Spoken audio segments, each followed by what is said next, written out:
De la Guara a tothom. Soc l'avi, tot i que també m'anomenen Francesc Macià i Lluçà. Vaig néixer a Vilanova i la Geltrú, a tocar de les costes del Garraf. La meva vida també ha sigut força costeruda.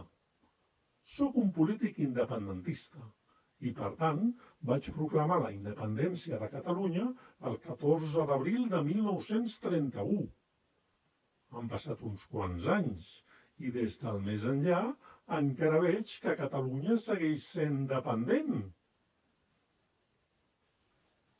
Haig de dir que els meus assessors d'imatge em van recomanar que m'afaités el bigoti, però hagués perdut aquest aire afable, aquest aire tranquil. És com si volguessin retallar la barba a Sant Nicolau o a en Ramon Llull. Qualsevol diria que pel meu aspecte també vaig ser militar. A més de militar i polític, vaig ser president de la Generalitat. Una feina ben costeruda.